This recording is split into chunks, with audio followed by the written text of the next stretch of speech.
Di Indonesia itu sekarang masih ada 12 pelanggaran HAM berat yang harus diselesaikan. Saya tadi bicara pelanggaran HAM berat. Pelanggaran HAM berat dilakukan oleh negara, pemerintah ini tadi.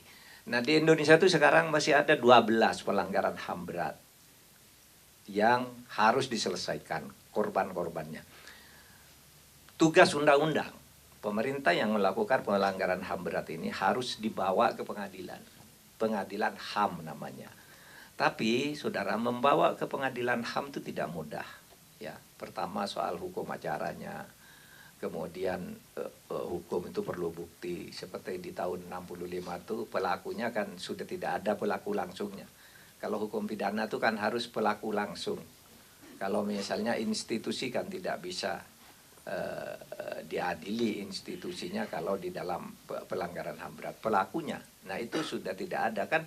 Pada saat itu tahun 65 pelaku-pelakunya yang sudah dewasa minimal kan sudah berumur 18 tahun. Nah pada tahun ini mereka itu sudah sebagian besar sudah meninggal. Yang ada pun sudah pikun-pikun, saya kira sudah tinggal 1-2. Nah yang lain ini pelanggaran HAM berat dilakukan masih ada 12 kasus. Nah dibawa ke pengadilan ini tidak mudah karena untuk membawa orang ke pengadilan, jadi pidana itu harus ada misalnya Pak Mahfud melakukan pelanggaran HAM berat terhadap Fauzi misalnya, meninggal Fauzi. Nah itu pengadilan harus membuktikan Mahfud itu ketika memerintahkan jabatannya apa, yang diperintah siapa, alat untuk membunuhnya apa, buktinya apa, kemudian otopsinya bagaimana dan seterusnya, kuburannya di mana. Nah itu sulit ditemukan. Tetapi undang-undang mengatakan pelanggaran HAM berat ini tidak ada daluarsa. Kapanpun terus harus diusut.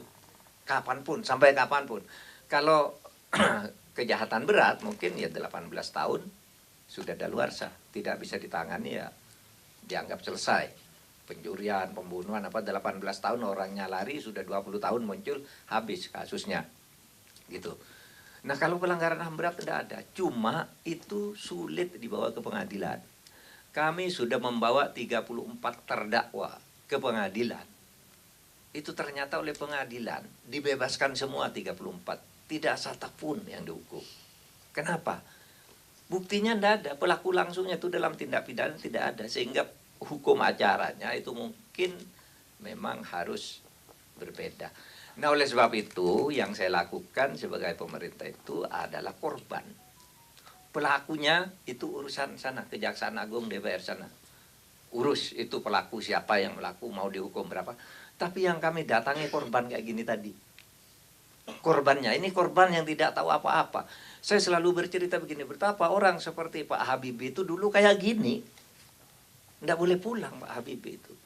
Tahun 60 dia itu dikirim oleh Bung Karno ke Jerman sekolah karena anaknya pintar banget. Tahun 63 lulus master. Tahun 65 persis terjadinya G30S. Dia lulus doktornya. Tidak boleh pulang. Orang hebat seperti itu nggak boleh pulang. Kan untungnya dia ketemu Pak Harto. Tahun 74 Pak Harto ke Jerman. Mengumpulkan anak-anak Indonesia di situ. Biasalah mengumpulkan masyarakat. Lalu di situ ada Habibie. Kenal kan karena waktu bapaknya Habibie ini meninggal, Pak Harto yang membantu ikut mensalatkan dan sebagainya tuh. Rudi, kamu ada di sini ya Pak, saya tidak boleh pulang. Lalu kenapa? Ini Pak Hartonya sendiri yang buat kebijakan. Tidak tahu satu persatu kan. Kenapa? Iya gitu. Akhirnya udah pulang kamu. Bisa coba jadi Presiden Republik Indonesia. Karena ini tadi anak-anak pintar-pintar nih orang ini. Orang pilihan. Bisa dapat beasiswa ke luar negeri di zaman itu. Ketika fasilitas untuk belajar bahasa, fasilitas komunikasi, perpustakaan masih belum banyak, mereka sudah bisa dikirim ke luar negeri. Kan aset bangsa. Kita hilang satu generasi orang pintar-pintar ini. Nah, saudara, pelanggaran HAM yang lain, kita juga begitu. Itu cari korbannya siapa. Yang G30S yang di Indonesia kita cari korbannya juga. Cuma agar kita objektif, ya. Kita mulainya tidak di tahun tadi mulai di tahun 65 kan.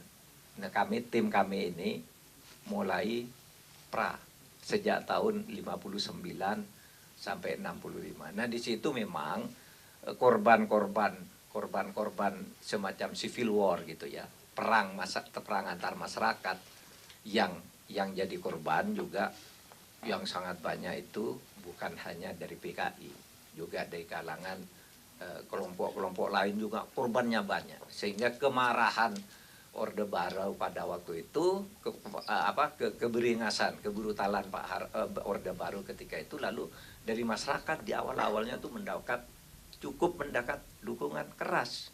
Bahkan kalau di film-film lain demo-demo itu ada juga kecaman terhadap Bung Karno dan sebagainya, demo-demo di saat itu.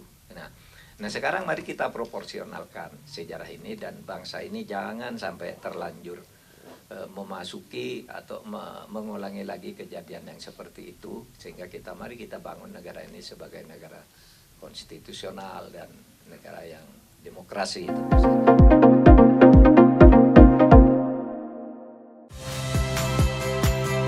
Saya Magister Tarigan. Saksikan program-program Kompas TV melalui siaran digital, pay TV, dan media streaming lainnya. Kompas TV, independen, terpercaya.